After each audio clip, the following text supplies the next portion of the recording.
Hi all. ഇന്ന് ഞാനും എൻ്റെ നാത്തൂനോടെയാണ് കേട്ടോ ഷട്ടിൽ കളി. ഈ തോപ്പിച്ചിട്ട് തന്നെ കാര്യമെന്ന് പറഞ്ഞ് ഞാൻ തട്ടി കൊടുക്കുന്നുണ്ടേ. പിന്നെ അപ്പം എന്നെ തോപ്പിച്ചു കേട്ടോ കുമാരി ചേച്ചി. കൊള്ളാമല്ലോ എന്നൊക്കെ പറഞ്ഞു. എന്നാ പറഞ്ഞത്, അങ്ങനെ ഞാനും പിള്ളേരോടെ കളിച്ച് മടുത്ത് നിന്നപ്പോഴാണ് കുമാരി ചേച്ചിയെ വിളിച്ച് ഇച്ചിരി നേരം കളിക്ക് നല്ല കുമാരി ചേച്ചി എന്ന് പറഞ്ഞ് ഇച്ചിരി നേരം കൂട്ടിയത് കേട്ടോ. അത് കഴിഞ്ഞപ്പം ഞാൻ ഒരു 3/4 മണിക്കൂർ നേരം ഞാനും പിള്ളേരോട് കളിച്ചായിരുന്നേ. മാറി കുറേ സമയം വിശാലിൻ്റെ കൂടെയും കുറേ സമയം അവൻ്റെ അനിയൻ്റെ കൂടെയും കളിക്കും. അങ്ങനെ രണ്ടുപേരെ മാറി കളിച്ചു. അത് കഴിഞ്ഞപ്പോൾ എന്ത് ചെയ്യുക, നല്ല കുട്ടിത്തക്കാളി നിൽക്കുന്നത്. ചേട്ടായി ഉണ്ടല്ലോ, കുട്ടിത്തക്കാളി ഇട്ടെന്ന് അറിഞ്ഞാൽ തിന്നിയല്ല, പക്ഷേ ഈ കുപ്പച്ചീര തന്നെയാണെങ്കിൽ ചേട്ടായി കൂട്ടുവേ. ഇത് നല്ലതാണ്. ഇപ്പോൾ ഇവർ മണ്ണ് എടുത്തിട്ട സ്ഥലമല്ലേ, ഒരു വൃത്തിയോടും ഒന്നും ഇല്ലാത്ത സ്ഥലമാണ്. അപ്പം നല്ല കുപ്പച്ചീര ഉണ്ടായിരുന്നു സ്മിതയുടെയൊക്കെ പറമ്പി, കണ്ണൻ്റെയൊക്കെ പറമ്പി. അപ്പോൾ അതും 5-6 ഞാൻ പറിച്ചെടുക്കുക. എന്നാണെന്നറിയോ, വിറ്റാമിൻ ഇൻക്രും അല്ലേ, നമുക്കങ്ങ് പറിച്ച് കറി വെച്ച് തിന്നാം അല്ലേ. എൻ്റെ വെല്ലുമ്മച്ചിയൊക്കെ ഉണ്ടല്ലോ, ഇത് സാധനം എവിടെ കണ്ടാലും പറിച്ച് തോരൻ വെക്കുന്നത്. എൻ്റെ വെല്ലുമ്മച്ചിക്കൊന്നും ഒരു അസുഖവും ഇല്ലായിരുന്നു പ്രായമായാലും. അങ്ങനെ ഇത് ഷട്ടിൽ കളി കഴിഞ്ഞപ്പോഴത്തേനും മഴയായി പെട്ടെന്ന് എടുത്തുകൊണ്ട് ഓടിയതാണ് കേട്ടോ. എന്നാ ഫ്രിഡ്ജൊന്നും ഊരിയിട്ടില്ല, ഇടിമിന്നിങ്ങിലോ നിർത്ത് 4 കാലം പറിച്ച് ഓടി വന്നതാണേ. അന്നേരത്തേനും ദേ കറണ്ടും എല്ലാം പോയി ഗേസ്. ഭയങ്കര ഇടിയും മിന്നലും ഒക്കെ ആയി. അപ്പോൾ പെട്ടെന്ന് ഞാൻ ഇവനെ ഒന്ന് കഴുകി നന്നായിട്ട് വെള്ളം പോയി കഴിഞ്ഞിട്ട് വേണം അരിഞ്ഞെടുക്കാൻ. കുഴഞ്ഞിരിക്കരുത് ചീരത്തോരനെ, ഇങ്ങനെ വറാന്ന് കിടക്കുന്നതാണ് എനിക്കിഷ്ടമേ.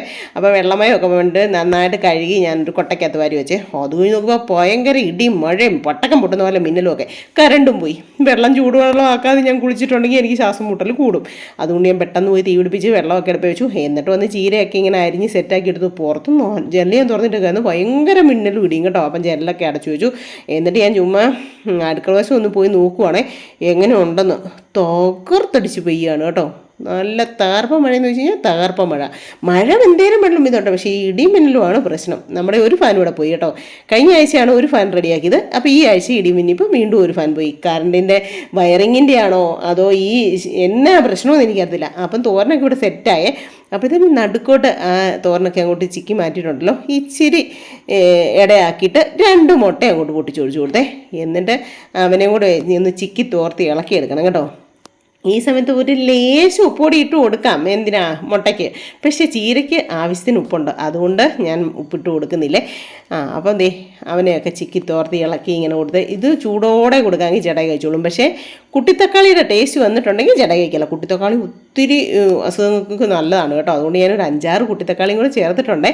അപ്പോൾ ഇന്നത്തെ എൻ്റെ വൈകിട്ടത്തെ ഡിന്നർ ഇതാണ് കേട്ടോ. ഇന്ന് സാലഡ് അങ്ങോട്ട് ഒഴിവാക്കി. എന്നിട്ട് ഇന്ന് ചീരത്തോരൻ കഴിച്ചേക്കാന്ന് വിചാരിച്ചു. വയറ് ഫില്ലാകാൻ വേണ്ടിയിട്ട് ഒരു പാത്രം നിറച്ച് എടുത്തിട്ടുണ്ട് കേട്ടോ. നല്ല വിറ്റാമിൻ ഇൻക്രോ വേണോ നിങ്ങൾക്ക് എന്നൊക്കെ ചോദിക്കുക കേട്ടോ. എങ്ങനെയും വിശപ്പ് പോകണ്ടേ, അതുകൊണ്ട് ഞാനിതൊന്ന് തിന്നാൻ പോവാന്നൊക്കെയാണ് ഞാൻ ഈ കുക്കറി കാണിച്ച് പറയുന്നത് കേട്ടോ. പക്ഷെ നല്ല ടേസ്റ്റ് ഉണ്ട് കേട്ടോ. എന്നാന്ന് ചോദിച്ചു കഴിഞ്ഞാൽ കുപ്പച്ചീരയല്ലേ, നല്ല ടേസ്റ്റുള്ള ചീരയാണ് കേട്ടോ. അപ്പോൾ എങ്ങനെയുണ്ട്?